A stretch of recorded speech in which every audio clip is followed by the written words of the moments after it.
এইসব নিয়ে আমি কিছু বলতে পারবো না, কারণ আমি রাজনীতিতে খুব নতুন। তবে এইটুকু বলতে চাই যে এরকম সময় যারা মমতা বন্দ্যোপাধ্যায়ের হাত ছেড়ে দেবেন তারা পার্টির ক্ষেত্রে বেনজল, এবং বেনজল যত তাড়াতাড়ি চলে যায় পার্টির তত বেশি শুদ্ধিকরণ হবে।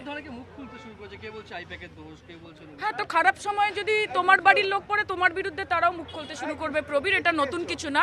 এবং আমি তো বলবো মিডিয়ার কথা, যেই মিডিয়া এতদিন বলতো মমতা বন্দ্যোপাধ্যায় লক্ষ্মীর ভাণ্ডার দিলে সেটা ভাতা, এবং সেটা বিজেপির সরকার দিলে সেটা হচ্ছে মাস্টার স্ট্রোক।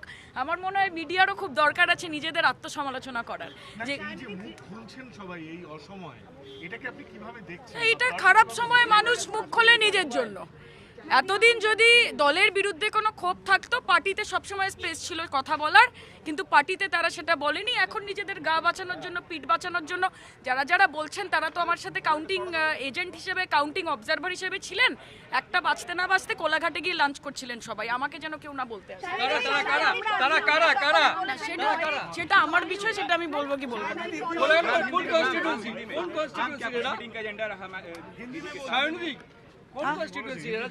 এইগুলো ইরেলিভেন্ট এখন।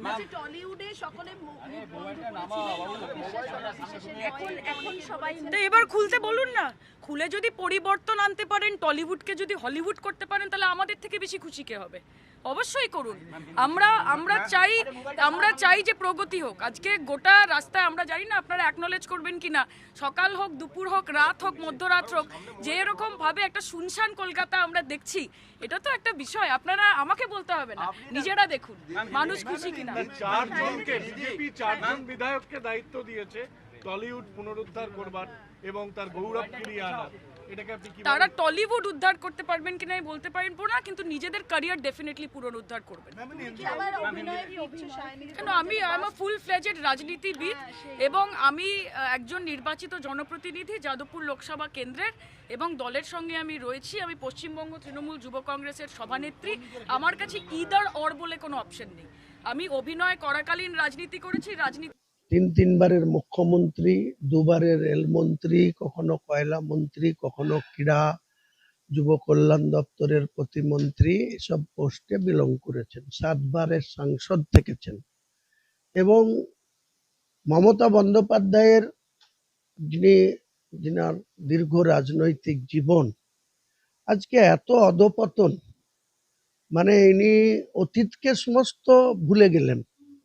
উনি যে সময় বামফ্রন্টের সরকার ছিল, জ্যোতিবাবু এবং বুদ্ধবাবুদের সরকার ছিল, কখনো 7 সালে নন্দীগ্রামে আন্দোলন করতে গিয়ে, কখনো সিঙ্গুরের কৃষকদের জমি আন্দোলন করতে গিয়ে, কখনো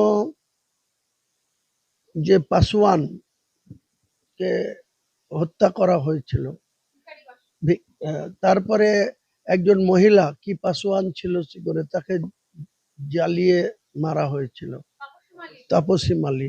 এসব নিয়ে মমতা ব্যানার্জির রাজনৈতিক জীবনে যতটা মাইলেজ পেয়েছে, বা মানুষ তাকে যতটা বাংলার অগ্নিকন্যা বা সততার প্রতীক হিসাবে মেনে নিয়েছিল, তিনি মুখ্যমন্ত্রী হিসাবে 20 মে 2011 শপথ নেয়ার পর বলেছিলেন যে প্রত্যেক শনি রবিবারে আম আদমি সাধারণ পাবলিকের সঙ্গে তিনি সাক্ষাৎ করবেন। কিন্তু সমস্ত অতীতের ঘটনা, অতীতের তেনার রাজনৈতিক জীবনের যে সমস্ত বিরল থেকে বিরলতম ঘটনা, বা তিনি যে আক্রমণিত হয়েছিলেন, মার খেয়েছিলেন, তিনার অনেক অপমানিত হতে হয়েছিলেন, সে সমস্ত ভুলে তিনি বাংলার মুখ্যমন্ত্রী হিসাবে আমার মনে হয় সব থেকে বেশি অকর্মণ্য, অযোগ্য বলে মনে হলো। কারণ তিনি প্রশাসনকে এমনভাবে ব্যবহার করলেন নেকেডলি, যেটা সিদ্ধার্থ শঙ্কর রায় করেনি, যেটা বিধান রায় 14 বছরের ক্ষমতায় কোনোদিন কোনো মানুষের উপরে কোনো করেনি, যেটা 23 বছরেরও বেশি সময় কমরেড জ্যোতি বসু করেনি, বুদ্ধবাবু 11 বছরেরও বেশি সময় ধরে মুখ্যমন্ত্রী, তিনাদের আজকে পারিবারিক সম্পদ দেখুন, তিনারা কোনোদিন মুখ্যমন্ত্রীর চেয়ারের ক্ষমতার অপব্যবহার করেনি। কিন্তু ইনি ধীরে ধীরে অন্ধ ধৃতরাষ্ট্রের মতো তিনি শুধু তিনার পরিবারের লোকদের আর তৃণমূলের কর্তৃপয় তাবেদার নেতাদের, ওনার যারা তাবেদারি করতো, ওনার যারা কথাই উঠত বসত, তাদের দ্বারা পরিচালিত হয়ে বাংলার মানুষের কথা, মামাটি মানুষের কথা মুখে বলতেন, বেমালুম মানুষের কথা ভুলে যেতেন। তিনার ক্যাবিনেটের সদস্যরা 2 মিনিট তাকে পেতেন না, সময় পেতেন না। আমরা উনি 2021 সালের নির্বাচনে শুভেন্দু অধিকারীর কাছে তিনি 1956 ভোটে হেরে যেয়ে 213 জন বিধায়ক আমরা জিতেছিলাম। আমাদের সিগনেচারে তিনি দলনেত্রী হয়ে, পরিষদীয় নেত্রী হয়ে তিনি বাংলার তৃতীয়বারের জন্য মুখ্যমন্ত্রী হলেন 5ই মে 2021। তারপরেও তিনি শিক্ষা নিলেন না। তিনি বিধানসভায় আমাদেরকে সবাইকে চোর বলছে, বিরোধী দল বেঞ্চ থেকে। শুভেন্দু অধিকারীরা তখন বিরোধী বেঞ্চে।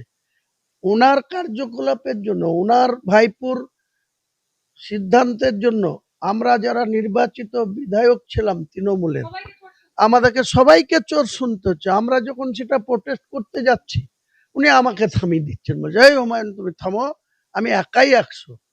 তো উনি আজকে একাই 100 কোথায় গেল? আজকে চোর শুনতে হলো হাইকোর্ট। হ্যাঁ, তা চুরি করলে তো চোর শুনতে হবে। হুমায়ুন কবিরও তো সেই দলে ছিল। হুমায়ুন কবিরকে কেউ চোর বলছে? কেউ বলতে পারবে? হুমায়ুন কবির তো কিছু ছিল না, একটা বিধায়ক তো ছিল জোড়া ফুল চিহ্নের নির্বাচিত। তো হুমায়ুন কবিরকে কেউ চোর বলেনি। হুমায়ুন কবিরের বিরুদ্ধে কোনো ইডি নোটিশ করতে পারেনি। হুমায়ুন কবিরের বিরুদ্ধে কোনো সিবিআই নোটিশ করতে পারেনি। হুমায়ুন কবিরের বিরুদ্ধে এনআইএ কোনো পদক্ষেপ করতে পারেনি। হুমায়ুন কবিরের বিরুদ্ধে রাজ্যের সিআইডি, আইবি কেউ কোনো পদক্ষেপ করতে পারেনি। তাহলে আপনি কেন আজকে আপনার ব্যক্তিগত, আপনার পরিবারের স্বার্থের জন্য ভাইপোকে এত মাথায় তোলার কি দরকার ছিল? আজকে আপনার ভাইপোর বাড়ির কাছ দিয়ে রিক্সা চলছে, স্কুলের ছাত্র ছাত্রীরা যাচ্ছে, তখন আপনি অন্ধ ধৃতরাষ্ট্রের মতো আপনার ভাইপোর বাড়ির সামনে দিয়ে, এত তিনি আমেরিকার সম্রাট যে তিনি একজন এমপি হয়ে তিনার বাড়ির পাশ দিয়ে কেউ যেতে পাবে না, ব্যারিকেড করা। এবং আপনার মানে ভাইপুর বউ কালীঘাটে পুজো দিতে যাবে, 20 মিনিট রাস্তা বন্ধ রাখা। আপনার ভাইপু শাহেন শাহ বেড়াবে, তার জন্য রোড ব্লক করে দেয়া, সিগন্যাল 90 করে দেওয়া। এসব ঔদ্ধত্যের জবাব কিন্তু মমতা বন্দ্যোপাধ্যায়কে পেতে হয়েছে। পাপ কোনো বাপকে ছাড়ে না। মমতা ব্যানার্জির পাপের এই প্রায়শ্চিত্ত ওনাকে নিজেকেই করতে হবে। একটা জিনিস আমি জিজ্ঞাসা করবো, এই যে মমতা বন্দ্যোপাধ্যায় একদম ক্ষমতাহারা, বিধানসভায় আপনারা মমতা বন্দ্যোপাধ্যায়কে দেখতেই পাচ্ছেন না, মানে এইটা কি মমতা বন্দ্যোপাধ্যায় নিজের দোষেই নিজে এইরকম হলেন? নিশ্চয়, কারণ উনি যদি সত্যি সত্যিই মানুষের, মা মাটি মানুষের নেত্রী হতেন, তাহলে ভবানীপুরের মানুষ ওনাকে কেন ভোটে হারাবে? বুদ্ধবাবুরা